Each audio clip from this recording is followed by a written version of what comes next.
ആ ഒരു അലോട്ട്മെന്റ് പ്രോസസ്സിന് വേണ്ടി ആളുകൾ കാത്തിരിക്കുന്നു. അപ്പോഴും പുതിയ പുതിയ അപ്ഡേഷൻസ് വരുന്നില്ല. തീർച്ചയായും. അപ്പോൾ ആ ഏറ്റവും പുതിയൊരു അപ്ഡേഷൻ എന്തായിരിക്കും സാർ എൻട്രൻസ് ഫൈനൽ? ബിഷപ്പിൻ്റെ certificate, baptist certificate, 10th +2 study certificate, bond, ഇങ്ങനെയുള്ള എല്ലാ സർട്ടിഫിക്കറ്റുകളും ഒറിജിനലുകളും ഒരു സെറ്റ് കോപ്പിയുമായിട്ട് നമ്മൾ സെൻറ്റ് ജോൺസ് മെഡിക്കൽ കോളേജിൽ വെരിഫിക്കേഷനിൽ പോകേണ്ട ഡേറ്റ് ആണ്. സാർ പറഞ്ഞു സ്റ്റഡി സർട്ടിഫിക്കറ്റ്, അതുപോലെ ബിഷപ്പിൻ്റെ ഭാഗത്തു നിന്നൊരു ലെറ്റർ വേണം. അപ്പോൾ ഇതൊക്കെ എന്താണ് ശരിക്കും? ബിഷപ്പിൻ്റെ സർട്ടിഫിക്കറ്റും ബാപ്റ്റിസ്റ്റ് സർട്ടിഫിക്കറ്റും റോമൻ കാത്തലിക് വിഭാഗം സെൻറ്റ് ജോൺസ് മെഡിക്കൽ കോളേജിന് വേണ്ടി മാത്രമുള്ളതാണ്.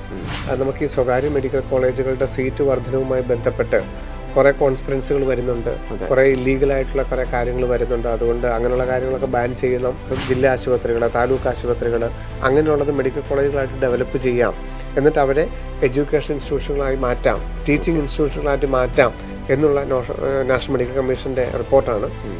കേരള മെഡിക്കലിൻ്റെ ഷെഡ്യൂൾ വരും, കേരള അലൈഡ് കോഴ്സുണ്ട്, അഗ്രികൾച്ചർ വെറ്റിനറിയുടെ ഷെഡ്യൂൾ വരും. ഞാൻ പറഞ്ഞ പോലെ തന്നെ കേരള എഞ്ചിനീയറിംഗിൻ്റെ അലോട്ട്മെൻറ്റ് ഇതിനൊപ്പം നടക്കും. കേരള ബി ഫാമിൻ്റെ അലോട്ട്മെൻറ്റ് നടക്കും.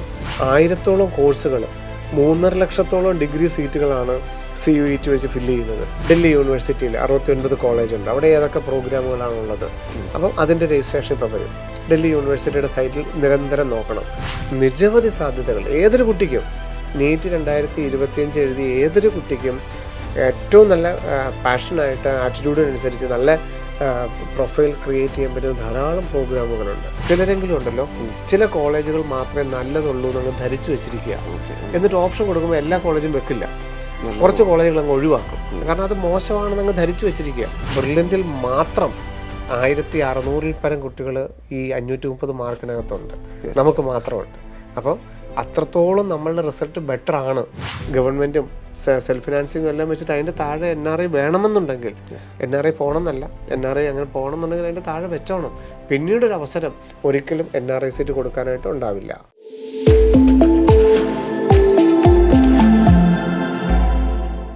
ശിവൻ സാറിനൊപ്പം എന്ന പ്രോഗ്രാമിൻ്റെ 151ാമത് എപ്പിസോഡിലേക്ക് നമ്മൾ പ്രവേശിക്കുകയാണ്. നമസ്കാരം ശിവൻ. ശിവൻ സാർ, വളരെ ആകാംക്ഷയോടുകൂടി വിദ്യാർത്ഥികളും മാതാപിതാക്കളും ഒക്കെ കാത്തിരിക്കുന്നത് നമ്മുടെ അലോട്ട്മെന്റ് പ്രോസസ്സുകളെ കുറിച്ച് അറിയാൻ വേണ്ടി. അതിൻ്റെ കൃത്യമായ സമയമാണ്. ഇനി അലോട്ട്മെന്റ് നടപടികൾ തന്നെയാണ് എല്ലാത്തിൻ്റെയും. ഇപ്പം നീറ്റ്, ഇപ്പം JEE നടന്നുകൊണ്ടിരിക്കുന്നു, CUET റിസൾട്ട് വന്നു, ഐസറിൻ്റെത് വന്നു, എല്ലാത്തിൻ്റെയും അലോട്ട്മെന്റ് നടപടികൾ നടക്കുകയാണ്. ഓരോരുത്തരായിട്ട് പയ്യെ കോളേജുകളിലൊക്കെ ചെല്ലുന്ന സമയമായിക്കൊണ്ടിരിക്കുകയാണ്. ആ ഒരു അലോട്ട്മെന്റ് പ്രോസസ്സിന് വേണ്ടി ആളുകൾ കാത്തിരിക്കുന്നു. അപ്പോഴും പുതിയ പുതിയ അപ്ഡേഷൻസ് വരുന്നില്ല. തീർച്ചയായും. അപ്പോൾ ആ ഏറ്റവും പുതിയൊരു അപ്ഡേഷൻ എന്തായിരിക്കും സാർ എൻട്രൻസ് ഫൈനൽ? നമുക്കിപ്പോൾ ഏറ്റവും എല്ലാവരും കാത്തിരിക്കുന്നത് സ്റ്റേറ്റ് റാങ്കുകൾ വരിക എന്നുള്ള കാര്യത്തിൽ തന്നെയാണ്. നീറ്റ് ഓൾ ഇന്ത്യ റാങ്ക് വന്നതിന് ശേഷം നമുക്ക് കേരളത്തിൻ്റെ റാങ്ക് വരാനായിട്ടുണ്ട്, കർണാടകത്തിൻ്റെ, തമിഴ്നാടിൻ്റെ ഒക്കെ സ്റ്റേറ്റ് റാങ്കുകൾ വരാനായിട്ടുണ്ട്. അതിൽ നീറ്റ് NTA അവരുടെ ഡാറ്റാബേസ് എല്ലാം ചെയ്ത് കൊടുത്തു കഴിഞ്ഞിരിക്കുന്നു. അപ്പോൾ ഇനി അലോട്ട്മെൻറ്റ് പ്രോസസ്സിലോട്ട് കിടക്കുന്നതിൻ്റെ ഭാഗമായിട്ട് ഇപ്പോൾ കർണാടകത്തിൽ പുതിയ നോട്ടിഫിക്കേഷൻ വന്നു കഴിഞ്ഞിരിക്കുന്നു. കേരളത്തിൻ്റെതും ഇന്നോ നാളെയോ ഒക്കെ ആയിട്ട് നമ്മൾ പ്രതീക്ഷിക്കുന്നു നീറ്റിൻ്റെ ഡീറ്റെയിൽസ് ആഡ് ചെയ്യുന്ന പ്രോസസ്സ്. അതോടൊപ്പം തന്നെ കേരള എഞ്ചിനീയറിംഗിൻ്റെ റിസൾട്ട് വന്നു, അതിൻ്റെ അലോട്ട്മെൻറ്റ് പ്രോസസ്സിലോട്ട് നമ്മൾ കടക്കുകയായി. ഇനി ഓൾ ഇന്ത്യ തലത്തിലുള്ള ഒരു ഷെഡ്യൂളാണ് നമ്മൾ പ്രതീക്ഷിക്കുന്നത്. ഓൾ ഇന്ത്യ അലോട്ട്മെൻറ്റ് എപ്പോഴാണ്, സ്റ്റേറ്റ് കൗൺസിലിങ്ങുകൾ എപ്പോഴാണ്, കോളേജുകൾ ചേരേണ്ട ഡേറ്റ് എപ്പോഴാണ്, നമുക്കിനി അതും കൂടെയാണ് ഏറ്റവും പ്രധാനപ്പെട്ടത് വരാനായിട്ടുള്ളത്. ബാക്കിയുള്ള എല്ലാ കാര്യങ്ങളും ഈ ആഴ്ച തന്നെ നടപ്പിലാകുന്നതായിരിക്കും. സാർ, ഇപ്പോൾ കർണാടകത്തിൻ്റെ ഒരു നോട്ടിഫിക്കേഷൻ വന്ന കാര്യം പറഞ്ഞല്ലോ, അപ്പോൾ അത് എന്തൊക്കെയാണ്, എങ്ങനെയാണ് നമ്മുടെ വിദ്യാർത്ഥികൾക്ക് അത് ഗവൺമെൻറ് മേഖലയിലേക്കല്ല, സ്വകാര്യ മേഖലയിലോട്ടുള്ളതാണ്. നമുക്ക് കർണാടകത്തിലെ കുട്ടികൾക്ക് കർണാടകത്തിൻ്റെ ഗവൺമെൻറ് മേഖലയിലോട്ടുള്ളതാണ്. കേരളീയരെ സംബന്ധിച്ചിടത്തോളം കർണാടകത്തിലെ സ്വകാര്യ മെഡിക്കൽ കോളേജുകളുടെ പ്രവേശനവുമായിട്ട് ബന്ധപ്പെട്ടിട്ടാണ്. കർണാടകത്തിലെ ഗവൺമെൻറ് കോളേജുകളിൽ പ്രവേശനം ആഗ്രഹിക്കുന്ന കേരളീയരായിട്ടുള്ളവർ ഇതിൽ രജിസ്റ്റർ ചെയ്യേണ്ടതായിട്ടില്ല. അത് ജൂലൈ അവസാനം MCCയുടെ സൈറ്റ് വഴി മാത്രം മതി. കർണാടകത്തിലെ ഏതാണ്ട് 26ഓളം സ്വകാര്യ മെഡിക്കൽ കോളേജുകൾ 12 ലക്ഷം രൂപ വാർഷിക ഫീസിൽ മറ്റുള്ള സ്റ്റേറ്റിലുള്ള കുട്ടികളെ പ്രവേശിപ്പിക്കുന്നുണ്ട്. അതിനു വേണ്ടിയിട്ടുള്ള നോട്ടിഫിക്കേഷനാണ് ഇപ്പോൾ വന്നിരിക്കുന്നത്. അതോടൊപ്പം തന്നെ 8,30,000 രൂപ ഫീസിൽ സെൻറ്റ് ജോൺസ് മെഡിക്കൽ കോളേജിലും സീറ്റുണ്ട്. റോമൻ കാത്തലിക് വിഭാഗത്തിനൊക്കെ ഏറ്റവും കൂടുതൽ സീറ്റുകൾ കിട്ടുന്നത് കർണാടകത്തിൽ സെൻറ്റ് ജോൺസ് മെഡിക്കൽ കോളേജിലാണ്. 4 നോട്ടിഫിക്കേഷനാണ് പ്രധാനമായിട്ടും കർണാടകമായിട്ട് ബന്ധപ്പെട്ട്. ഒന്ന്, കർണാടകത്തിൽ ഇതുവരെ അപേക്ഷിക്കാത്ത വ്യക്തികൾക്ക്, എല്ലാം സ്വകാര്യ മേഖലയായിട്ട് ബന്ധപ്പെട്ടാണ് കേട്ടോ, 4ഉം സ്വകാര്യ മേഖലയായിട്ട് ബന്ധപ്പെട്ടാണ്. ഗവൺമെൻറ് മേഖലയ്ക്ക് കയറുകയേ വേണ്ട. സ്വകാര്യ മേഖലയിൽ കർണാടകത്തിൽ പ്രവേശനം ആഗ്രഹിക്കുന്നവർക്ക് പുതിയതായിട്ട് അപ്ലൈ ചെയ്യണമെങ്കിൽ അപ്ലൈ ചെയ്യാം. 7-ാം തീയതി മുതൽ 10-ാം തീയതി വരെ പുതിയതായിട്ട് കർണാടകത്തിൽ അപ്ലൈ ചെയ്യാം. സെൻറ്റ് ജോൺസ് മെഡിക്കൽ കോളേജിന് വേണ്ടിയിട്ട് നമുക്കറിയാം ബിഷപ്പിൻ്റെ certificate, baptist certificate, 10th +2 study certificate, bond, ഇങ്ങനെയുള്ള എല്ലാ സർട്ടിഫിക്കറ്റുകളും ഒറിജിനലുകളും ഒരു സെറ്റ് കോപ്പിയുമായിട്ട് നമ്മൾ സെൻറ്റ് ജോൺസ് മെഡിക്കൽ കോളേജിൽ വെരിഫിക്കേഷനിൽ പോകേണ്ട ഡേറ്റാണ് 9 അല്ലെങ്കിൽ 10. മറ്റൊരു നോട്ടിഫിക്കേഷൻ NRI, അവിടെ NRI പ്രവേശനം ആഗ്രഹിക്കുന്നവർ അവർ 8ാം തീയതി മുതൽ 10ാം തീയതി വരെയുള്ള ഡേറ്റിൽ NRIയുടെ ഡോക്യുമെൻറ്റ്സും ബാക്കി എല്ലാ ഒറിജിനൽ ഡോക്യുമെൻറ്റ്സുമായിട്ട് അവിടെ വെരിഫിക്കേഷന് വേണ്ടി ചെല്ലണം. പിന്നെയുള്ള നോട്ടിഫിക്കേഷൻ എന്ന് പറഞ്ഞാൽ ഇതുവരെ CETക്ക് അപ്ലൈ ചെയ്ത എല്ലാവരും നീറ്റിൻ്റെ റോൾ നമ്പറും നീറ്റിൻ്റെ ആപ്ലിക്കേഷൻ നമ്പറും സൈറ്റിൽ എൻറ്റർ ചെയ്ത് വെരിഫിക്കേഷൻ സ്ലിപ്പ് പ്രിൻ്റ് ഔട്ട് എടുക്കണം. അങ്ങനെ 4 തരത്തിലുള്ള നോട്ടിഫിക്കേഷനുകളാണ് കർണാടകത്തിലെ സ്വകാര്യ മെഡിക്കലുമായിട്ട് ബന്ധപ്പെട്ട് ഇപ്പോൾ വന്നിരിക്കുന്നത്. അതിൽ ചെല്ലേണ്ടത് NRI വിഭാഗവും സെൻറ്റ് ജോൺസ് വിഭാഗവുമാണ് അവിടെ നേരിട്ട് വെരിഫിക്കേഷനായിട്ട് ചെല്ലേണ്ടത്. പുതിയതായിട്ട് ഒരു കർണാടകയുടെ ഒരു സൈറ്റിലൂടെ അപ്ലൈ ചെയ്യുന്ന വിദ്യാർത്ഥികൾക്ക് എങ്ങനെയാണ് ഇതിൻ്റെ ഒരു മറ്റു കാര്യങ്ങളൊക്കെ? ഇല്ല, ഓൾറെഡി ഫെബ്രുവരിയിൽ അപ്ലൈ ചെയ്തിരിക്കുന്നവർക്കും പുതിയതായിട്ട് 7, 8, 9, 10 തീയതികളിൽ അപ്ലൈ ചെയ്തവർക്ക് ഒരേപോലെ തന്നെയാണ്. നീറ്റിൻ്റെ ഡീറ്റെയിൽസ് ആഡ് ചെയ്യുക, സെൻറ്റ് ജോൺസിന് പോകാനുള്ള ഒരു 9, 10 അവിടെ ചെല്ലുക, NRIക്ക് പോകാനാണെങ്കിൽ ഈ ദിവസങ്ങളിൽ ചെല്ലുക. അവർക്ക് വേറൊരു ദിവസം അനുവദിക്കില്ല. അവരുടെ ഷെഡ്യൂളെല്ലാം ഇത് തന്നെ. 10ാം തീയതിക്കുള്ളിൽ അവരുടെ എല്ലാ പ്രോസസ്സുകളും തീർക്കണം, ഓൺലൈനായിട്ട് അപ്ലൈ ചെയ്യണം, സർട്ടിഫിക്കറ്റുകൾ മേടിക്കണം, അവിടെ ചെല്ലണം, അങ്ങനെ എല്ലാ കാര്യങ്ങളും ഈ 10ാം തീയതിക്കുള്ളിൽ തീർക്കണം. സാറ് പറഞ്ഞു സ്റ്റഡി സർട്ടിഫിക്കറ്റ്, അതുപോലെ ബിഷപ്പിൻ്റെ ഭാഗത്തു നിന്നൊരു ഒരു ലെറ്റർ വേണം. അപ്പോൾ ഇതൊക്കെ എന്താണ് ശരിക്കും? സ്റ്റഡി സർട്ടിഫിക്കറ്റ് എന്ന് പറഞ്ഞാൽ കർണാടകത്തിൽ പ്രവേശനം എടുക്കുന്ന, അത് ഗവൺമെൻറ് മേഖലയാണെങ്കിലും സ്വകാര്യ മേഖലയാണെങ്കിലും കർണാടകത്തിൽ പ്രവേശനം എടുക്കുന്ന വിദ്യാർത്ഥികൾ സ്റ്റഡി സർട്ടിഫിക്കറ്റ് കൊണ്ടുപോകേണ്ടതായിട്ടുണ്ട്. 1ാം ക്ലാസ് മുതൽ 12ാം ക്ലാസ് വരെ അവരേത് സ്കൂളിലാണ് പഠിച്ചിരുന്നു എന്നുള്ളത് കാണിക്കുന്നതാണത്. അപ്പോൾ ആ സ്കൂളിൻ്റെ ലെറ്റർ പാഡിൽ ഇന്ന അക്കാഡമിക് ഇയറിൽ, ഇപ്പം 1 മുതൽ 12 വരെ ഒരു സ്കൂളിൽ പഠിച്ചെന്നിരിക്കട്ടെ, അപ്പോൾ ആ സ്കൂളിൻ്റെ ലെറ്റർ പാഡിൽ 2013 മുതൽ 2025 വരെ ഇന്ന കുട്ടി ഇന്ന ക്ലാസ്സിൽ 1 മുതൽ 12 വരെ പഠിച്ചിരുന്നു. അപ്പോൾ ആ സ്കൂളിൻ്റെ ലെറ്റർ പാഡിൽ ഏത് അക്കാഡമിക് ഇയർന്ന് കാണിച്ച് അവിടെ പഠിച്ചിരുന്നു എന്നുള്ളത് മെൻഷൻ ചെയ്യുക എന്ന് മാത്രം. 2 സ്കൂളുകളിലാണെങ്കിൽ 2 സ്കൂളിൽ നിന്ന് മേടിക്കണം. 1 മുതൽ 10 വരെ ഒരു സ്കൂളിലും 11, 12 വേറൊരു സ്കൂളിലും അങ്ങനെ മേടിക്കണം. അത് സ്കൂളിൻ്റെ ലെറ്റർ പാഡിൽ മേടിക്കാനുള്ളതാണ് സ്റ്റഡി സർട്ടിഫിക്കറ്റ്. അത് എല്ലാവരും വേണ്ടതാണ്. ബിഷപ്പിൻ്റെ സർട്ടിഫിക്കറ്റും ബാപ്റ്റിസ്റ്റ് സർട്ടിഫിക്കറ്റും റോമൻ കാത്തലിക്സ് വിഭാഗം സെൻറ്റ് ജോൺസ് മെഡിക്കൽ കോളേജിന് വേണ്ടി മാത്രമുള്ളതാണ്. അതിൻ്റെ ഫോർമാറ്റ് KEയുടെ പ്രോസ്പെക്ടസ് കിടപ്പുണ്ട്, ഇല്ലെങ്കിൽ സെൻറ്റ് ജോൺസ് മെഡിക്കൽ കോളേജിൻ്റെ പ്രോസ്പെക്ടസിനകത്ത് അതിൻ്റെ ഫോർമാറ്റ് കിടപ്പുണ്ട്. ആ ഫോർമാറ്റ് DTP ചെയ്ത് ആപ്ലിക്കേഷൻ നമ്പറൊക്കെ എഴുതി ബിഷപ്പിൻ്റെ സൈൻ ചെയ്തിട്ടാണ് അത് അപ്ലോഡ് ചെയ്യുകയല്ല ചെയ്യേണ്ടത്. നമ്മൾ കൊണ്ടുപോകുമ്പോൾ സെൻറ്റ് ജോൺസ് മെഡിക്കൽ കോളേജിൽ നേരിട്ട് 9ാം തീയതി അല്ലെ 10ാം തീയതി അവിടെ നേരിട്ട് കാണിച്ചാൽ മതിയാകും. അതിൻ്റെ കൂട്ടത്തിലല്ല ഒറിജിനൽ സർട്ടിഫിക്കറ്റ് വേണം, അതുപോലെ ബോണ്ട് വേണം. MBBSനും ഹൗസ് റെൻസിക്കും ശേഷം അവിടെ 2 വർഷം ബോണ്ട് ചെയ്തോളാം എന്നുള്ളതും വേണം. അതിന് ഈ സ്റ്റാമ്പ് പേപ്പർ അതൊക്കെ അവിടെ ചെന്നിട്ട് തയ്യാറാക്കാം. ഈ സ്റ്റാമ്പ് പേപ്പർ തയ്യാറാക്കി അതിനകത്ത് ആ ബോണ്ടിൻ്റെ ഇതുകൂടെ പ്രിൻറ്റ് ചെയ്ത് പേരൻസും കൂടെ ഒപ്പിട്ട് കൊടുക്കണം.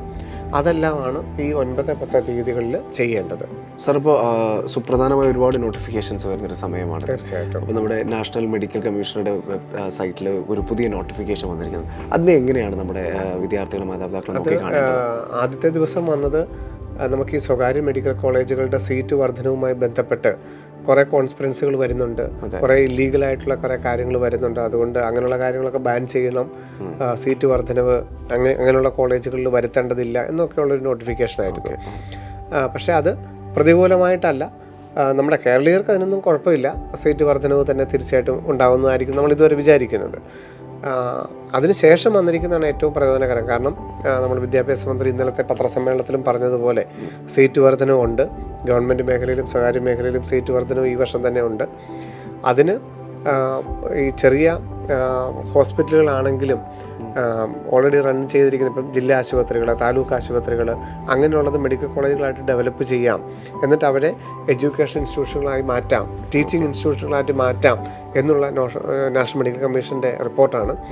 അതോടൊപ്പം തന്നെ ഫാക്കൽറ്റി നിയമനങ്ങൾക്ക്, UGക്കും PGക്കുള്ള ഫാക്കൽറ്റി നിയമനങ്ങൾക്കുള്ള മാനദണ്ഡങ്ങളും വളരെ ലഘൂകരിച്ചുകൊണ്ടുള്ള നോട്ടിഫിക്കേഷനാണ്.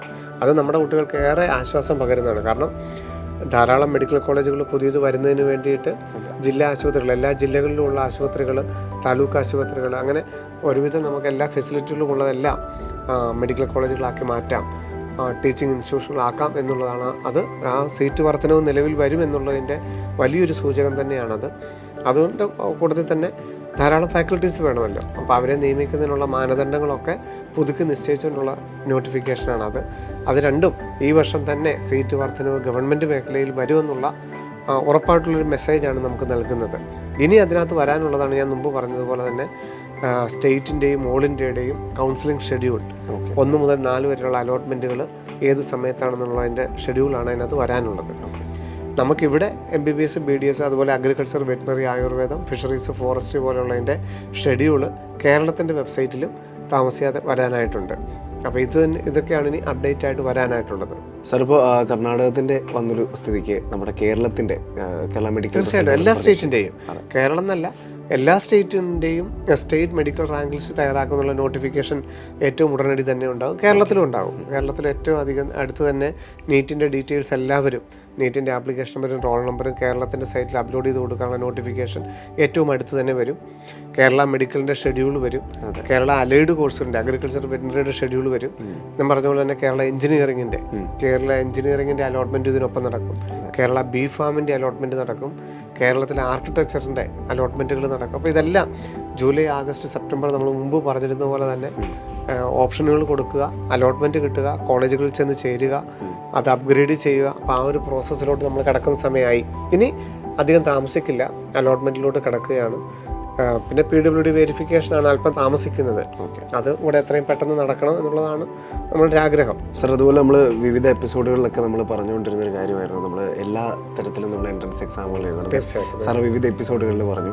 ഇപ്പോൾ ഈ അടുത്ത് നമ്മുടെ CUET റിസൾട്ട് പ്രഖ്യാപിച്ചിരിക്കും. ഏറെ ആശ്വാസം പകരുന്നതാണ് കോമൺ യൂണിവേഴ്സിറ്റി എൻട്രൻസ് എക്സാമിനുള്ള നമ്മുടെ കുട്ടികളുടെ പെർഫോമൻസ്. നമ്മളത് അന്നും പറയുമായിരുന്നു. കാരണം ഇപ്പോൾ ഈ 2025 നീറ്റ് പോലൊരു എക്സാമിന് ഒരു 480 മാർക്ക് അല്ലെങ്കിൽ 400 മാർക്ക് അല്ലെങ്കിൽ 350 മാർക്കൊക്കെ ഉള്ളവർക്കൊക്കെ സ്വകാര്യ മേഖലയിലോ വലിയ ഫീസൊക്കെ കൊടുത്ത് പോകാൻ പറ്റാത്ത സാഹചര്യമാണെങ്കിലും നിങ്ങൾ ധൈര്യമായിട്ട് CUET എഴുതിക്കോളൂ. എന്ത് വന്നാലും ഒരു 90, 93, 94% സ്കോർ നിങ്ങൾക്ക് കിട്ടും. അതുകൊണ്ട് ഈ സെൻട്രൽ യൂണിവേഴ്സിറ്റികളുടെ ഡിഗ്രി പ്രോഗ്രാമുകൾ, ICARൻ്റെ ഡിഗ്രി പ്രോഗ്രാം, അഗ്രികൾച്ചർ പോലെയുള്ള 11 പ്രോഗ്രാമുകൾ, ഇതിനൊക്കെ പ്രവേശനം കിട്ടുമെന്ന് നമ്മളെല്ലാ വിദ്യാർത്ഥികളെ അറിയിക്കുമായിരുന്നു. അത് അക്ഷരാർത്ഥത്തിൽ അതിനേക്കാളും നല്ല റിസൾട്ട്, അതായത് 98% 99%, 100% ഒക്കെ നമ്മുടെ വിദ്യാർത്ഥികൾക്ക് ലഭിച്ചിട്ടുണ്ട്.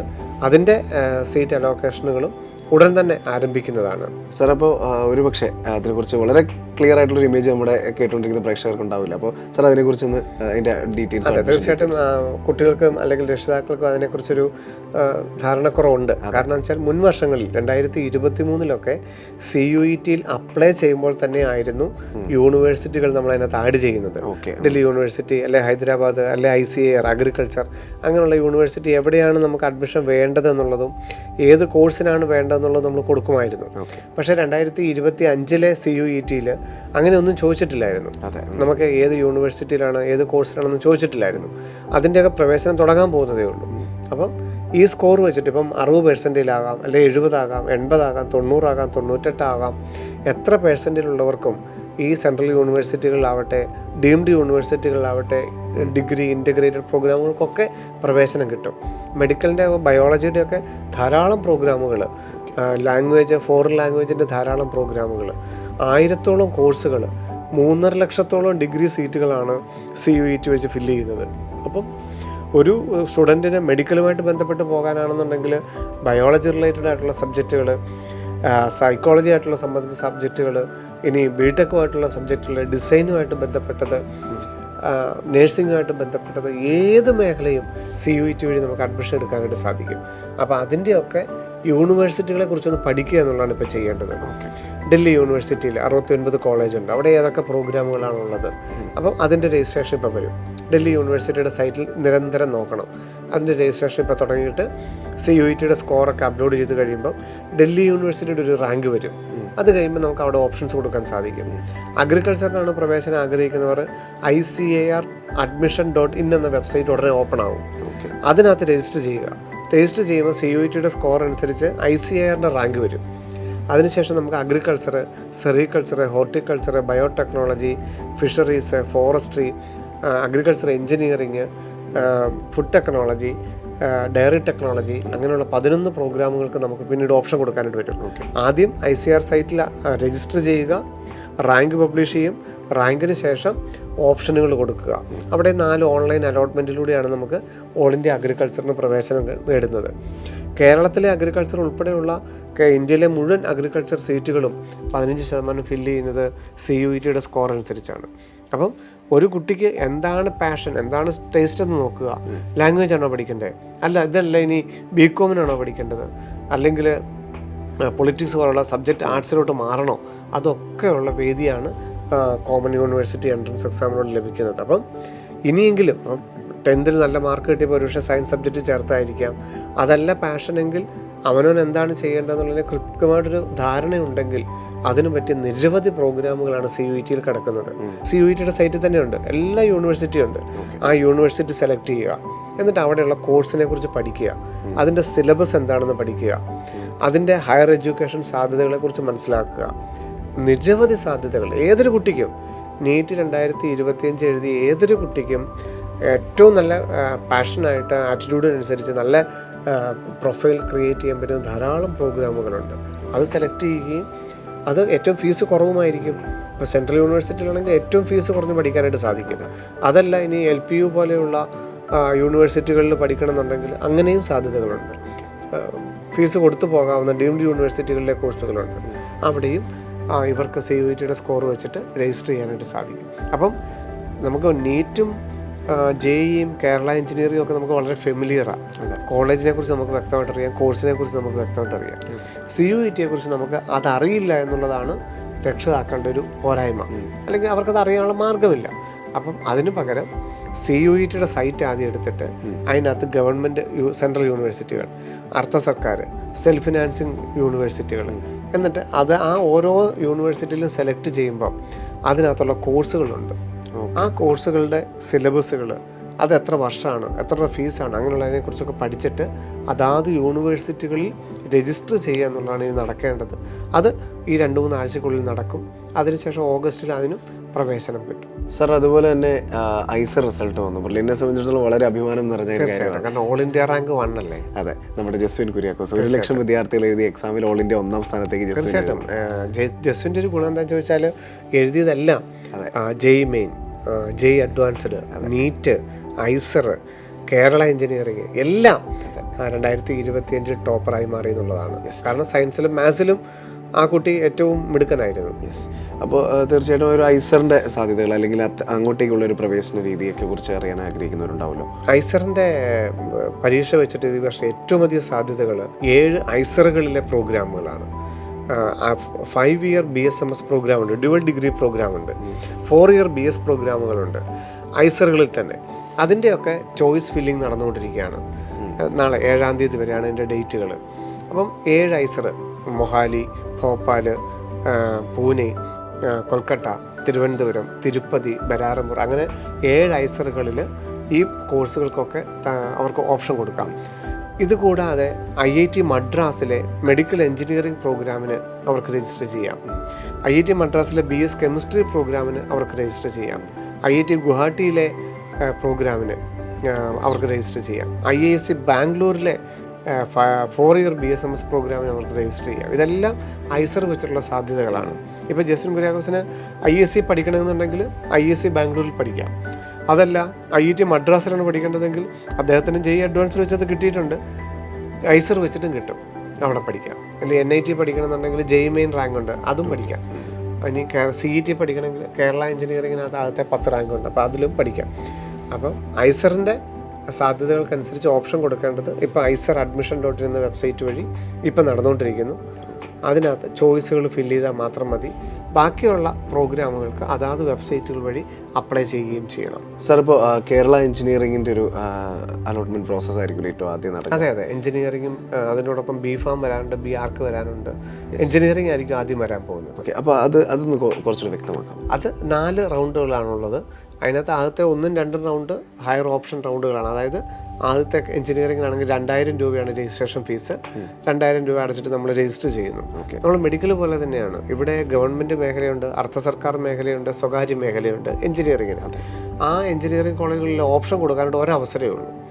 ഇപ്പം നമുക്ക് ഗവൺമെൻറ് എഞ്ചിനീയറിംഗ് കോളേജിൽ മാത്രമേ പോകുന്നുള്ളെങ്കിൽ നമുക്ക് അതിൻ്റെ മാത്രം ഓപ്ഷൻ കൊടുക്കാം. കാരണം എല്ലാ കോഴ്സുകളും ഉണ്ട്, കമ്പ്യൂട്ടർ സയൻസും ഇലക്ട്രിക്കലും ഇലക്ട്രോണിക്സും മെക്കാനിക്കലും ഒക്കെ. ഏതുവരെയാണോ അവർ കൊടുക്കുന്നത് അത് ആദ്യം തന്നെ കൊടുക്കണം. അതല്ല ഗവൺമെൻറ് കിട്ടിയില്ല എന്നുണ്ടെങ്കിൽ അർദ്ധ സർക്കാർ കൊടുക്കണമെന്നുണ്ടെങ്കിൽ അത് ആദ്യം തന്നെ കൊടുക്കണം. ഗവൺമെൻറ്റും അർദ്ധ സർക്കാരും കിട്ടിയില്ല, സ്വകാര്യ മേഖലയാണ് കൊടുക്കണമെങ്കിൽ അതും ആദ്യത്തെ കൊടുക്കണം. അപ്പം ഓപ്ഷൻ കൊടുക്കാൻ ഒരവസരമേ ഉള്ളൂ. അയാൾക്ക് കമ്പ്യൂട്ടർ സയൻസ് ആണ് താല്പര്യമെങ്കിൽ കമ്പ്യൂട്ടർ സയൻസിൽ ഏതുവരെ പോകുമോ അത്രയും ഓപ്ഷൻസ് കൊടുക്കണം. ഏറ്റവും മിനിമം ഓപ്ഷൻ വരെ കൊടുക്കണം. കിട്ടാൻ സാധ്യതയുള്ളത്, ഏറ്റവും പഠിക്കാൻ ആഗ്രഹമുള്ളത്, കിട്ടാൻ സാധ്യതയുള്ളത്, ഇതൊന്നും കിട്ടിയില്ലെങ്കിലും എനിക്കൊരു സീറ്റ് വേണമെന്നുള്ളതനുസരിച്ച് ഏറ്റവും ലീസ്റ്റ് ആയിട്ടുള്ളവരെ കൊടുക്കണം. അങ്ങനെ ഈ 3 തരത്തിലുള്ള കോളേജുകളും ഗവൺമെൻറ് മേഖല, അർദ്ധ സർക്കാർ മേഖല, സ്വകാര്യ മേഖല, പല ഫീസ് സ്ട്രക്ചറുകളാണ്. ഗവൺമെൻറ് മേഖലയിൽ ഒരു വർഷത്തിൽ 9,000 രൂപ ഫീസുണ്ട്. അർദ്ധ സർക്കാർ മേഖലയിൽ 40,000 രൂപ ഫീസും 60,000 രൂപ ഫീസും, സ്വകാര്യ മേഖലയിൽ 75,000 രൂപ ഫീസ്. ഇതിൽ ആദ്യത്തെ 2 അലോട്ട്മെൻറ്റുകൾക്ക് വേണ്ടിയിട്ട് ഓരോ തവണ ഓപ്ഷൻ കൊടുക്കാൻ പറ്റുള്ളൂ. അലോട്ട്മെൻറ്റ് കിട്ടിയാൽ നിർബന്ധമായിട്ട് പോയി ചേരണം. ചേർന്ന് കഴിഞ്ഞാൽ 2ാം ഘട്ടത്തിലോട്ടും 3ാം ഘട്ടത്തിലോട്ടും നമുക്ക് അപ്ഗ്രേഡ് ചെയ്യാനായിട്ട് സാധിക്കും. ചേർന്നില്ല എങ്കിൽ അലോട്ട്മെൻറ്റ് പ്രോസസ്സിൽ നിന്ന് വെളിയിൽ പോകും. 3ാം ഘട്ടത്തിൽ വീണ്ടും ഓപ്ഷൻ കൊടുക്കാനായിട്ട് പറ്റും. ഇനി 3ാം ഘട്ടത്തിൽ മാത്രമായിട്ട് കൊടുത്തു കഴിഞ്ഞാലും 3ാം ഘട്ടത്തിൽ ഒരു സീറ്റ് കിട്ടിക്കഴിഞ്ഞാൽ അവിടെ ചേർന്ന് പഠിക്കാം. ഇനി ഐസറിൻ്റെയോ അല്ലെ മറ്റേ മെഡിക്കൽ കോഴ്സുകളോ ഒക്കെ കിട്ടിക്കഴിഞ്ഞാൽ അങ്ങോട്ടൊക്കെ മാറാം. അതിനൊന്നും കുഴപ്പമില്ല.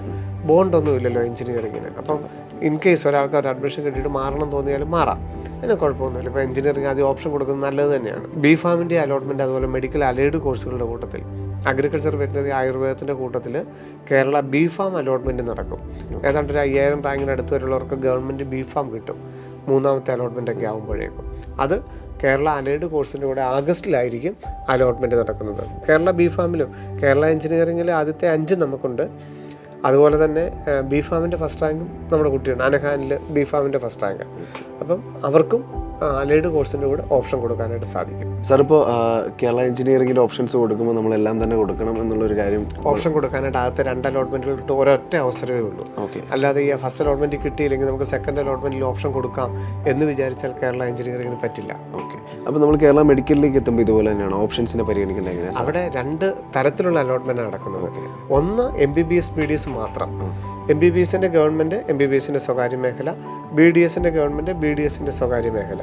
ഇത് മാത്രം ഒരു അലോട്ട്മെൻറ്റാണ്. അതിൻ്റെ തന്നെ 1ാം ഘട്ടം, 2ാം ഘട്ടം, 3ാം ഘട്ടം, 4ാം ഘട്ടം. മെഡിക്കലിൻ്റെ അലൈഡ് കോഴ്സുകൾ അഗ്രികൾച്ചർ, വെറ്ററിനറി, ആയുർവേദം, homeo, fisheries, forestry, Siddha, Unani, അത് വേറൊരു ടൈപ്പാണ്. ഇത് തമ്മിൽ യാതൊരു ബന്ധവുമില്ല. അപ്പോൾ അതിൻ്റെ സെപ്പറേറ്റ് ആയിട്ട് 1ാം ഘട്ടം, 2ാം ഘട്ടം, 3ാം ഘട്ടം, 4ാം ഘട്ടം നടക്കും. അതിൽ നിന്ന് ഈ അലൈഡ് കോഴ്സുകളിൽ ഏത് കോഴ്സ് ചേർന്ന് കഴിഞ്ഞാലും MBBS BDSലോട്ട് എപ്പോൾ വേണമെങ്കിലും മാറാം. യാതൊരു കുഴപ്പമില്ല. ഓപ്ഷൻ കൊടുക്കാൻ ഒറ്റ അവസരമേ ഉള്ളൂ. ഇപ്പോൾ അഗ്രികൾച്ചർ കിട്ടിയില്ല, വെറ്റിനറി ആണ് വേണ്ടതെങ്കിൽ ആദ്യം തന്നെ വെറ്റിനറി കൊടുത്തോണം. അഗ്രികൾച്ചറും വെറ്റിനറിയും കിട്ടിയില്ല, ആയുർവേദമാണ് വേണ്ടതെങ്കിൽ ആദ്യം തന്നെ കൊടുത്തോണം. കാരണം പിന്നെ ഓപ്ഷൻ കൊടുക്കാനായിട്ട് 4ാമത്തെ റൗണ്ടിൽ സമ്മതിക്കുകയുള്ളൂ. മെഡിക്കൽ MBBS BDSും അതുപോലെ തന്നെ. MBBS BDSൻ്റെ ഒരു ഘട്ടമാണ്. അവിടെ ഗവൺമെൻറ് MBBS കിട്ടിയില്ല, സ്വകാര്യ MBBS ആണ് വേണ്ടതെങ്കിൽ ആദ്യം തന്നെ നിർബന്ധമായിട്ട് കൊടുത്തോണം. 2ാം ഘട്ടത്തിലോ 3ാം ഘട്ടത്തിലോ ഒന്നും പുതിയതായിട്ട് ഒരു കാരണവശാലും ഒരു കോളേജ് ആഡ് ചെയ്യാനായിട്ട് അനുവദിക്കില്ല. ഗവൺമെൻറ് കിട്ടിയില്ല, സ്വകാര്യമാണ് വേണ്ടതെങ്കിൽ ആദ്യം തന്നെ കൊടുത്തോണം. MBBS കിട്ടിയില്ല, BDS ആണ് വേണ്ടതെങ്കിൽ ആദ്യം തന്നെ ഓപ്ഷന് താഴെ കൊടുത്തോണം. താഴെ കൊടുത്തു എന്ന് വിചാരിച്ച് നമ്മളതിനെ ആദ്യം പരിഗണിക്കില്ലല്ലോ. ഓപ്ഷൻ എന്ന് പറഞ്ഞു കഴിഞ്ഞാൽ നമ്മൾ സൈറ്റിൽ കയറുമ്പോൾ അവൈലബിൾ ആയിട്ടുള്ള ഓപ്ഷൻ നമ്മുടെ പ്രൊഫൈലിൽ കാണിക്കും. ഈ കുട്ടിക്ക് എന്തൊക്കെ ഓപ്ഷൻസ് കൊടുക്കാം എന്നുള്ളത് അതിനകത്ത് കാണിക്കും. അതെല്ലാം കൊടുക്കാൻ ഒറ്റ അവസരമേ ഉള്ളെന്ന് ഓർത്ത് വെച്ചാൽ മതി. എന്നിട്ട് ഹയർ ഓപ്ഷനിലോട്ട്, സെക്കൻഡിലോട്ടും തേർഡിലോട്ടും ഒക്കെ നമുക്ക് അപ്ഗ്രേഡ് ചെയ്ത് പോവുകയും ചെയ്യാം. അപ്പോൾ വളരെ നിർണായകമായ ഒരു ആഴ്ചയിലൂടെയാണ് നമ്മളെല്ലാവരും കടന്നു. തീർച്ചയായിട്ടും. കാരണം ഇതുവരെ റാങ്കുകളെയൊക്കെ നമ്മൾ എന്താണ് സാധ്യത എന്നുള്ളതാണ് എല്ലാവരും ചോദിക്കുന്നത്. അപ്പോൾ അവിടെയും യഥാർത്ഥത്തിൽ എല്ലാവരോടുമായിട്ട് പറയാനുള്ളത്, ഇപ്പോൾ നമുക്ക് 2024 അല്ലെ 2023 ഇത്ര റാങ്കിന് കിട്ടി എന്നുള്ള സാധ്യതകൾ അനുസരിച്ചായിരിക്കും ഏകദേശം എല്ലാവരും കണക്കൂട്ടി വെച്ചിരിക്കുന്നത്. പക്ഷേ അത് 100% ഒരിക്കലും ശരിയായിക്കൊള്ളുന്നില്ല. കാരണം ഇപ്പോൾ 25,000 വരെയുള്ളതിലെ ഗവൺമെൻറ് കിട്ടുകയുള്ളൂ, അല്ലെങ്കിൽ കേരള റാങ്ക് 1000 വരെയുള്ളതിലെ ഗവൺമെൻറ് കിട്ടുകയുള്ളൂ, അല്ലെങ്കിൽ 2000 വരെയുള്ളതിലെ ഗവൺമെൻറ് കിട്ടുകയുള്ളൂ, അല്ലെങ്കിൽ 10,000 വരെയുള്ളതിലെ സ്വകാര്യ മെഡിക്കൽ കോളേജ് കിട്ടുകയുള്ളൂ. അഗ്രികൾച്ചറും അലൈഡ് കോഴ്സുകളും ഇത്ര റാങ്ക് ഉണ്ടെങ്കിലേ കിട്ടുള്ളൂ. അങ്ങനെയുള്ള ഒന്നും മുൻ വർഷങ്ങളിൽ ജസ്റ്റ് ഒരു സൂചകം മാത്രമാണ്. അതൊരു 50% മാത്രമേ നമ്മൾ പൂർണ്ണമായിട്ട് മുഖവിലേക്ക് എടുക്കാവുള്ളൂ. ബാക്കിയുള്ളത് തീർച്ചയായും പുതിയൊരു അലോട്ട്മെൻറ്റാണ്. പുതിയതായിട്ട് കൊടുക്കുന്ന പലരും പല രീതിയിലല്ലേ ഇതിനെ അലോട്ട്മെൻറ്റിനെ സമീപിക്കുന്നത്. അപ്പോൾ കാലഘട്ടത്തിൻ്റെതായിട്ടുള്ള മാറ്റം അനുസരിച്ച് വലിയ വലിയ വ്യത്യാസങ്ങൾ വന്നുകൂടായികയില്ല. അതുകൊണ്ട് ഇന്ന റാങ്കുള്ളവർ മാത്രമേ ഇന്ന രീതിയിൽ പങ്കെടുക്കാവൂ എന്നുള്ളതൊന്നും ഒരിക്കലും ഒരു സൈറ്റിലും പറയുന്നില്ല. നിങ്ങളുടെ ആഗ്രഹം ഗവൺമെൻറ് MBBS ആണെങ്കിൽ തീർച്ചയായിട്ടും ഗവൺമെൻറ് MBBS എല്ലാവരും വെച്ചോണം. അല്ലാതെ 10,000 റാങ്കുള്ള ഒരാൾ ഗവൺമെൻറ് MBBS വെച്ചു എന്ന് വിചാരിച്ച് അത് മഹാപാതകമോ അയാൾക്ക് വേറൊരു സീറ്റിലും കിട്ടാതെ പോകുന്നുമില്ല. ഗവൺമെൻറ്റാണ് താല്പര്യമെങ്കിൽ ഗവൺമെൻറ് വെച്ചോണം. ഇനി സ്വകാര്യ മെഡിക്കൽ കോളേജിലാണ് വെക്കണമെങ്കിൽ സ്വകാര്യ മെഡിക്കൽ കോളേജിൽ ഓപ്ഷൻ വെച്ചോണം. അല്ലാതെ ഇത് കിട്ടില്ല എന്നുള്ളൊരു മുൻവിധി ഒരിക്കലും എടുക്കരുത്. അപ്പോൾ നമ്മൾ തന്നെ പരസ്പരം പറഞ്ഞിട്ടുണ്ടായിരിക്കാം, ഇന്ന മാർക്കുകളാണെങ്കിൽ ഇന്നതാണ് സാധ്യത എന്ന് പറഞ്ഞിട്ടുണ്ടാകും. പക്ഷേ അത് ഒരു 50% സാധ്യത മാത്രമേ ഉള്ളൂ. ബാക്കിയുള്ളത് ഈ ഓപ്ഷൻ കൊടുക്കുക, അലോട്ട്മെൻറ്റിനെ സമീപിക്കുക എന്ന് പറയുന്നത് ആ ഒരു രീതിയിലായിരിക്കണം. അതായിരിക്കണം നമ്മുടെ മെൻറ്റാലിറ്റി. അതൊരു 3 ടയർ എന്ന് തന്നെ പറയും, അല്ലെങ്കിൽ 3 ക്ലസ്റ്റർ എന്ന് നമ്മൾ പറയും. ഫസ്റ്റ് നമ്മുടെ ഓപ്ഷനകത്തെന്ന് പറഞ്ഞാൽ നമുക്ക് ആഗ്രഹം ഉണ്ടായിരുന്ന കോളേജുകൾ, അവിടെ കിട്ടുമോ കിട്ടുകയോ നോക്കരുത്. ഇപ്പം 10,000 റാങ്കുള്ള ഒരാൾ തിരുവനന്തപുരം മെഡിക്കൽ കോളേജും കോഴിക്കോട് മെഡിക്കൽ കോളേജും കോട്ടയം മെഡിക്കൽ കോളേജും വെച്ച് കഴിഞ്ഞാൽ തീർച്ചയായിട്ടും നമുക്കറിയാം കിട്ടില്ല എന്നറിയാം. അപ്പം ഓപ്ഷൻ വെക്കേണ്ട ആൾ, അപ്പം ഓപ്ഷൻ വെക്കുന്ന ഒരു അക്ഷയക്കാരനോ അല്ലെങ്കിൽ മൂന്നാമതൊരാൾ നോക്കിക്കഴിഞ്ഞാൽ എന്തിനാ വെറുതെ ഇങ്ങനെ വെക്കുന്നതെന്ന് ചോദിച്ചേക്കാം. പക്ഷേ ഞാൻ പറഞ്ഞ 10,000 എന്ന് പറഞ്ഞത് ഏത് റാങ്കുള്ള ആളാണെങ്കിലും ഓപ്ഷൻ എന്ന് പറയുന്നത് കാരണം ഒരു കുട്ടിക്ക് പോലും തെറ്റിപ്പോകരുത്. അതുകൊണ്ടാണ് നമ്മൾ അങ്ങനെ പറയുന്നത്. നമുക്കറിയാം 10,000 കിട്ടുന്ന ആൾക്ക് ഒരിക്കലും കിട്ടില്ല എന്നറിയാം. പക്ഷെ ഓപ്ഷൻ കൊടുക്കുക എന്ന് പറയുന്നതിൻ്റെ അർത്ഥം എന്ന് പറയുന്നത് അതിൻ്റെ ആദ്യ ഭാഗങ്ങളിൽ നമുക്ക് ഏറ്റവും ആഗ്രഹമുണ്ടായിരുന്ന കോളേജുകളാണ്. അത് ഗവൺമെൻറ് ആകാം സ്വകാര്യ ആകാം. ഏറ്റവും കൂടുതൽ ആഗ്രഹം ഉണ്ടായിരുന്ന എന്താണ് അത് ആദ്യം വെക്കുക. രണ്ടാമത്തെ ഭാഗം എന്ന് പറയുന്നത് നമുക്ക് കിട്ടാൻ സാധ്യതയുള്ളതെല്ലാം വെക്കുക.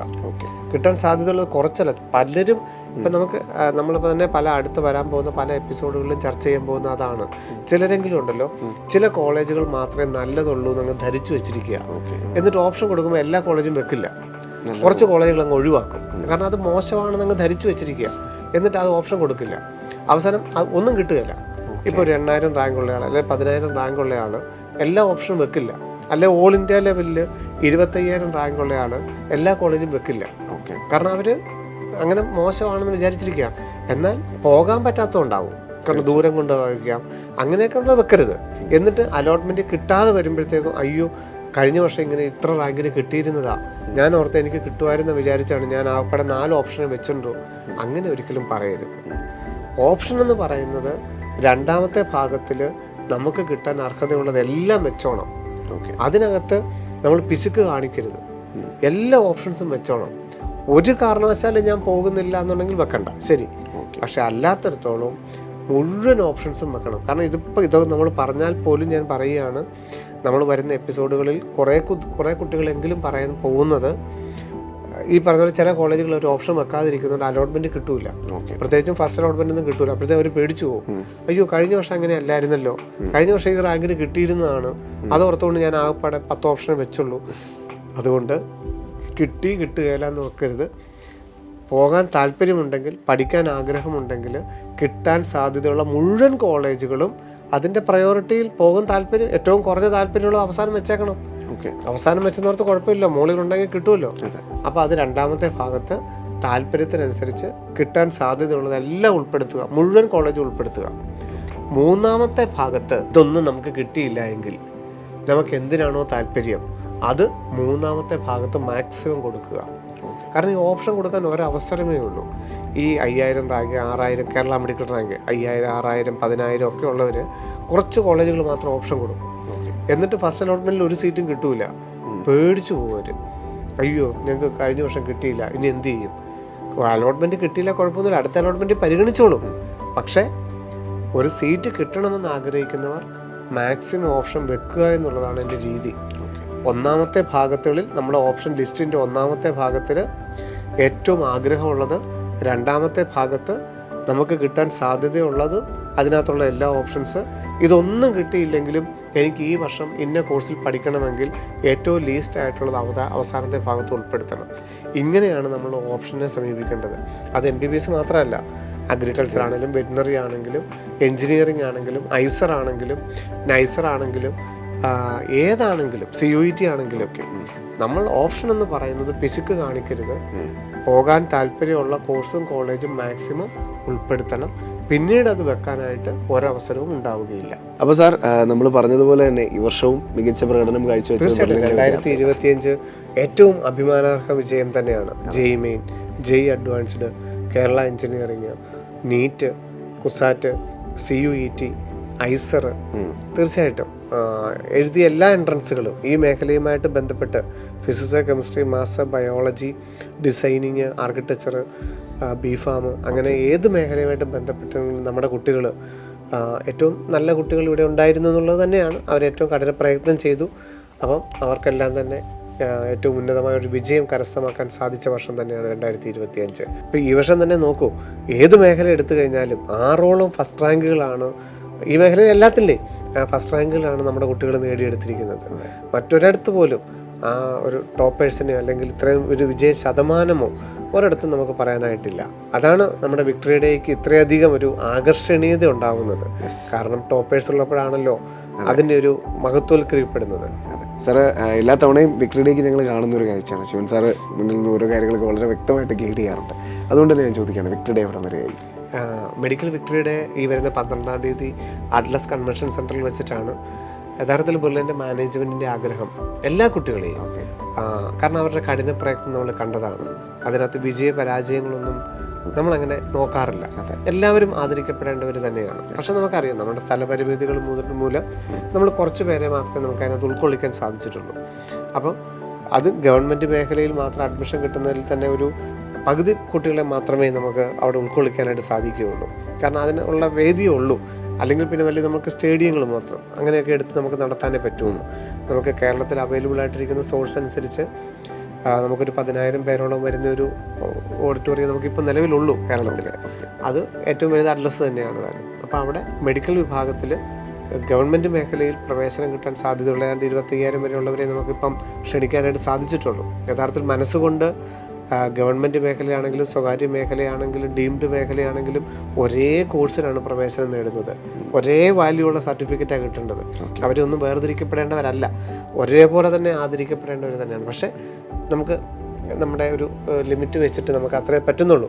അതുകൊണ്ട് 25,000 വരെയുള്ളവരെയാണ് നമ്മൾ ക്ഷണിച്ചിരിക്കുന്നത്. ബാക്കി റിസർവേഷൻ മേഖലയാണെങ്കിൽ തന്നെ നമുക്കറിയാം OBC, SC, ST, EWS, backward Hindu, Vishwakarma, അങ്ങനെ ധാരാളം റിസർവേഷനിൽ ഏതാണ്ട് 30-40% ഗവൺമെൻറ് സീറ്റുകൾ ഇനിയും കിട്ടാനുണ്ട്, ഗവൺമെൻറ് മേഖല തന്നെ. പക്ഷേ അവരൊന്നും നമുക്ക് ഉൾക്കൊള്ളിക്കാൻ സാധിക്കുന്നില്ല. എങ്കിൽ പോലും അത്രയും പേരെ വിളിച്ച് നമ്മൾ ആദരിക്കുകയാണ് എല്ലാവർക്കും വേണ്ടിയിട്ട്. അവർക്ക് നൽകുന്ന ഒരു ആദരം, അവരുടെ കഠിന പ്രയത്നത്തിന് നമ്മൾ നൽകുന്ന ഒരു ആദരവാണ് ബെർലിൻ വിക്ടറി ഡേ. അപ്പോൾ അത് 12-ാം തീയതി നമ്മൾ അറ്റ്ലസ് ഓഡിറ്റോറിയത്തിൽ വെച്ചിട്ട് സുരേഷ് ഗോപി സാറ്, കേരളത്തിലെ ഏതാണ്ട് 10ഓളം മന്ത്രിമാർ, Muhammad Riyas sir, MP Rajesh sir, P Rajeev sir, Vasavan sir, അങ്ങനെ വലിയൊരു നിര തന്നെയാണ്. നല്ലൊരു മ്യൂസിക് ബാൻഡിൻ്റെ പ്രോഗ്രാമുകൾ, അങ്ങനെ ഒരു ദിവസം ആ കുട്ടികൾക്കായിട്ട് നമ്മൾ കുട്ടികളും പേരൻസും നമ്മുടെ ഇവിടെ വന്ന് അവർക്കായിട്ടുള്ളൊരു ദിവസമാണ് ബെർലിൻ്റെ വിക്ടറി ഡേ. അപ്പം തീർച്ചയായിട്ടും അവരുടെ രക്ഷിതാക്കളുടെ മുമ്പിൽ തങ്ങളുടെ കുട്ടികൾ ആദരിക്കപ്പെടുന്നത് കാണുക ഏതൊരു രക്ഷിതാവിൻ്റെ, ഇപ്പോൾ എൻ്റെ ആണെങ്കിലും നമ്മളെ കേട്ടുകൊണ്ടിരിക്കുന്നവരാണെങ്കിലും അവർ ഡോക്ടറാകുക എന്നുള്ളതിനൊക്കെ അപ്പുറത്ത് അവർ സന്തോഷത്തോടെ ഇരിക്കുക എന്നുള്ളതാണ് ഏതൊരു രക്ഷിതാവിൻ്റെയും ആഗ്രഹം. അപ്പോൾ അവർ ആദരിക്കപ്പെടുന്നത് കാണുക എന്നുള്ളതാണ് നമ്മുടെ കണ്ണുകളാൽ കാണപ്പെടാൻ പറ്റുന്ന ഏറ്റവും വലിയൊരു സൗഭാഗ്യം. നമ്മുടെ മക്കൾ നല്ല നിലയിൽ ജീവിക്കുക, ആദരിക്കപ്പെടുക, നല്ല നല്ല സ്ഥാനങ്ങളിലോട്ട് എത്തിപ്പെടുക, അത് നമുക്ക് കാണാൻ സാധിക്കുക എന്നുള്ളതാണല്ലോ ഏതൊരു രക്ഷിതാവിൻ്റെയും ആഗ്രഹം. അപ്പോൾ അത് 12-ാം തീയതി, അത് നമ്മളും അതിനകത്ത് ഏറ്റവും എക്സൈറ്റഡ് ആയിട്ട് തന്നെ നിൽക്കുകയാണ്. 12-ാം തീയതിയാണ് മെഡിക്കൽ വിക്ടറി ഡേ. അപ്പോൾ ശിവൻ സാറ് പറഞ്ഞ പോലെ തന്നെ വരുന്ന വാരം ഒക്കെ വളരെ നിർണായകമാണ്. അപ്പോൾ നമ്മുടെ ഒരു അശ്രദ്ധ മൂലം അല്ലെങ്കിൽ നമുക്കൊരു സാധ്യത ഉണ്ടായിരുന്നിട്ട് കൂടിയും ആ ഓപ്ഷൻസിനെ ഒന്നും പരിഗണിക്കാതെ ആ പ്രോസസ്സുകളിലേക്ക് നിങ്ങൾ മാക്സിമം പ്രവേശിക്കാതിരിക്കാൻ തന്നെ ശ്രമിക്കണം. ശിവൻ സാറ് പറയുന്നത് പോലെ കൃത്യമായി ഗൈഡ് ചെയ്യുന്നത് പോലെ തന്നെ ഓരോ കാര്യങ്ങളിലും വളരെ വ്യക്തമായി നിങ്ങൾ ചെയ്യുക. കഴിഞ്ഞ വർഷങ്ങളിലൊക്കെ നിരവധി വിദ്യാർത്ഥികൾക്കാണ് അവരുടെ സ്വപ്നത്തിലേക്ക് എത്തിച്ചേരാൻ സാധിച്ചിരിക്കുന്നത്. അപ്പോൾ നിങ്ങൾക്ക് വേണ്ട എല്ലാവിധ കൃത്യമായ ഗൈഡ് ലൈൻസും ശിവൻ സാറിൻ്റെ ഭാഗത്തു നിന്നുണ്ടാവും. കാരണം ശിവൻ സാർ എന്ന് പറഞ്ഞു ഒരുപാട് മാറ്റങ്ങളൊക്കെ ഉണ്ടാവാം അലോട്ട്മെന്റിൽ. തീർച്ചയായിട്ടും നമ്മളത് എനിക്ക് തോന്നുന്നു ഈ നീറ്റ് റിസൾട്ട് വന്നിട്ടുള്ള ആദ്യത്തെ എപ്പിസോഡിലാണെന്ന് പറഞ്ഞതെന്ന് തോന്നുന്നു. കാരണം സെപ്റ്റംബർ അവസാനിക്കുമ്പം നമ്മൾ ആഗ്രഹിച്ചതുപോലെ വലിയൊരു സീറ്റ് വർധനവ് വന്നിട്ട് വലിയ റാങ്കിങ്ങിൽ തന്നെ ആയിരിക്കാം. അത് നമ്മുടെ ഒരു പ്രാർത്ഥന കൂടിയാണ്. കാരണം നമ്മൾ പറഞ്ഞതുപോലെ ധാരാളം കുട്ടികൾക്ക് ഗവൺമെൻറ് മേഖലയിൽ കിട്ടാനുള്ള സാഹചര്യങ്ങൾ ഉരുത്തിരിയുന്നുണ്ട്.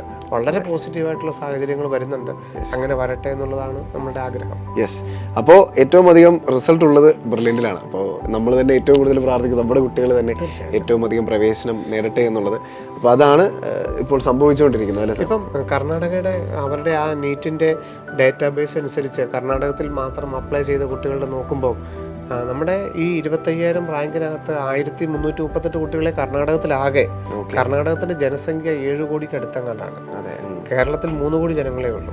കേരളത്തിൽ നിന്ന് ബെർലിനിൽ മാത്രം 1600-ൽ പരം കുട്ടികൾ ഈ 530 മാർക്കിനകത്തുണ്ട്. നമുക്ക് മാത്രമുണ്ട്. അപ്പം അത്രത്തോളം നമ്മളുടെ റിസൾട്ട് ബെറ്റർ ആണ്. പക്ഷെ ഞാൻ പറഞ്ഞല്ലോ, അലോട്ട്മെൻറ്റുകൾ നടന്നു കഴിയുമ്പോഴേ നമ്മുടെ ഈ സാധ്യതകൾ എന്നൊക്കെ പറയുന്നത് നമുക്ക് തന്നെ മനസ്സിലാക്കി എടുക്കാൻ സാധിക്കുകയുള്ളൂ. ഇപ്പോൾ കഴിഞ്ഞ വർഷം കണ്ടില്ലേ, ആന്ധ്ര തെലങ്കാനയിൽ എന്തുമാത്രം നമ്മുടെ കുട്ടികളാണ് പ്രവേശനം നേടിയത്. 2100-ൽ പരം കുട്ടികൾക്കാണ് ഗവൺമെൻറ് മേഖലയിൽ അഡ്മിഷൻ കിട്ടുന്ന സാഹചര്യം ഉണ്ടായത്. അത് ഈ വർഷവും ഉണ്ടാകും. അതിനേക്കാളും കൂടുതൽ സീറ്റുകളുണ്ട്. ESI വിഭാഗത്തിലൊക്കെ സീറ്റുകൾ വരുന്നുണ്ട്. സ്വകാര്യ മേഖലയിലും സീറ്റുകൾ വരുന്നുണ്ട്. അപ്പം കിട്ടുകയില്ല എന്ന് വിചാരിച്ചുകൊണ്ട് അല്ല ഓപ്ഷനെ സമീപിക്കേണ്ടത്. മാക്സിമം ഓപ്ഷൻസ് കൊടുക്കാനായിട്ട് എല്ലാവരും ശ്രദ്ധിക്കണം. ഇപ്പോൾ NRI സീറ്റൊക്കെ ആണെങ്കിലും ഒരു NRI കൊടുത്തിട്ടുണ്ടെങ്കിൽ അതിന് ഓപ്ഷൻ വെക്കാൻ ഒരു അവസരമേ ഉള്ളൂ. ഗവൺമെൻറ്റും സെൽഫ് ഫിനാൻസിങ്ങും എല്ലാം വെച്ചിട്ട് അതിൻ്റെ താഴെ NRI വേണമെന്നുണ്ടെങ്കിൽ, NRI പോകണമെന്നല്ല, NRI അങ്ങനെ പോകണമെന്നുണ്ടെങ്കിൽ അതിൻ്റെ താഴെ വെച്ചോണം. പിന്നീടൊരു അവസരം ഒരിക്കലും NRI സീറ്റ് കൊടുക്കാനായിട്ട് ഉണ്ടാവില്ല. നിങ്ങൾ ആഗ്രഹിക്കുന്ന പോലെ നിങ്ങൾക്കൊരു MBBS സീറ്റ് അല്ലെങ്കിൽ മറ്റ് കോഴ്സുകളിലേക്കുള്ള സീറ്റുകളൊക്കെ നിങ്ങൾക്ക് കരസ്ഥമാക്കി തരാൻ ഞങ്ങൾ എൻ്റെ ബെർലിൻ ടീം ഒപ്പം ഉണ്ടാവും. നമുക്കറിയാം, എല്ലാ വൈകുന്നേരങ്ങളും ശിവൻ സാറിൻ്റെ ലൈവുകളുണ്ട്. കൃത്യമായി നിങ്ങളെല്ലാം അത് കാണുന്നുണ്ടെന്ന് വിശ്വസിക്കുന്നു. അപ്പോൾ ഇനി അങ്ങോട്ടുള്ള ലൈവുകളിലും അതുപോലെ ശിവൻ സാറിൻ്റെ മറ്റ് വീഡിയോകളിലുമൊക്കെ നിങ്ങളുടെ ഒരു മികച്ച പ്രതികരണമൊക്കെ ഞങ്ങൾ പ്രതീക്ഷിക്കുകയാണ്. ഇന്ന് ലോകമെമ്പാടും ഇരുന്ന് ഞങ്ങളെ കേട്ടുകൊണ്ടിരുന്ന എല്ലാ മലയാളി പ്രേക്ഷകർക്കും ഹൃദയം നിറഞ്ഞ നന്ദി. നമസ്കാരം. Brilliant Study Center, India's #1 coaching center for NEET and JEE.